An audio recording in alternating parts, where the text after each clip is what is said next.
What if I told you that the very thing that most people call security is actually the thing that is keeping them trapped? Paycheck, retirement plan, and benefits. For millions of people, that W-2 job, which the job stands for just over broke, they cling to for safety, is the biggest financial risk in their life. So I want to talk about why leaving your W-2 and building your own business may be the best decision you ever make. And more importantly, how people mentally get to that point, how they break away from that hamster wheel. Because most people don't leave overnight. They just don't go, I'm going to try something else. They leave their job and that's it. There's a psychological shift that needs to happen. So here's the illusion of security. Let's start with the biggest lie that society tells us. First things first, right off the bat, we are taught, go to school, get a good job, work hard, most importantly, stay loyal, and retire at 65.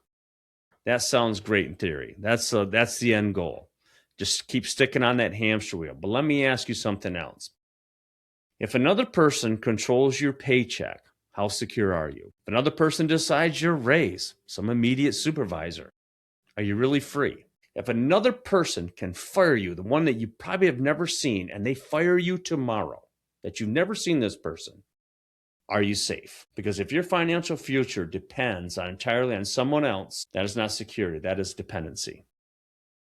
And the moment someone realizes that, and you realize that how that modality is, everything changes. It changed for me. So the mental shift is that most people do not wake up one day morning and say, I quit, I'm done. I mean, some do, most don't. But generally, that's not how it happens. We're responsible. We have bills to pay. And it usually starts with some sort of dissatisfaction. Maybe your boss disrespects you. Maybe you get passed over promotion, or maybe you keep getting loaded on all this work and now you're burned out. And now you're missing your family. And because you're always working or you're always thinking about work, your mind is elsewhere. And that's where the crack starts to form in the foundation. And you start thinking, there's got to be more than this. I know I did. Then eventually the most important mental shift happens. You start asking, what if I fail? What if I fail at becoming an entrepreneur? And you start asking, what if I stay here another 10, 20, 30 years till I'm 65? That is the question that changes life, because suddenly entrepreneurship doesn't feel so risky. Staying in that just over broke does. And so here's why staying may be riskier. Think about it. What is riskier? What is riskier? Trying to build something for yourself or spending 30 years in a just over broke job you hate? What is riskier? Learning new skills or betting on yourself?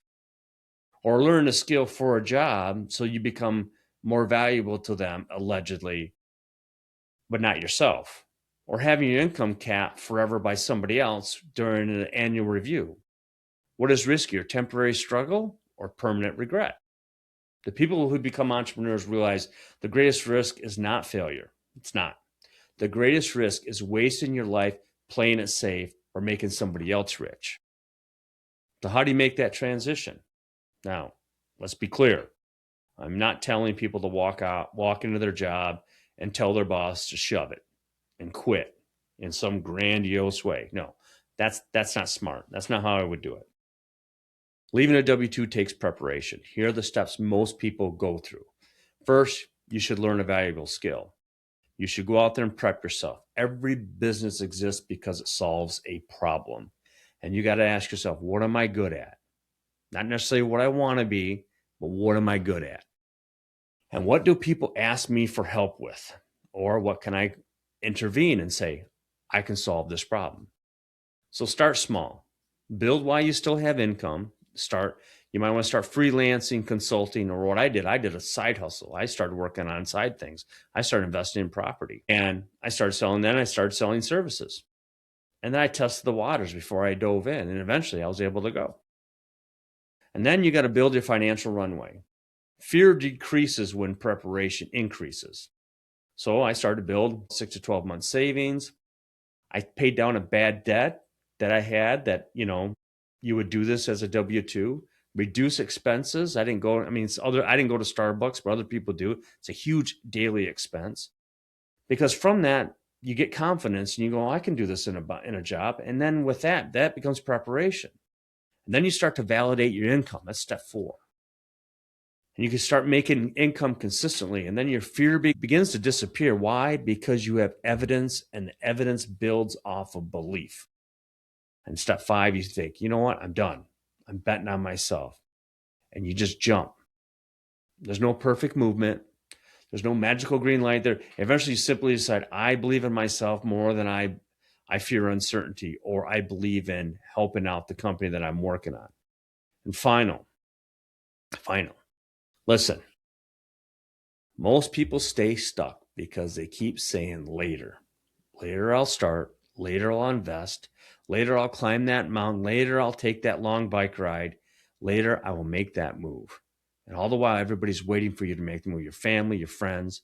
But later's a lie. Later never comes. Later becomes next year. Then next year becomes 5 years, and 5 years becomes 20. The next thing you know, you have retired and they give you this crappy watch and you're replaced within a moment.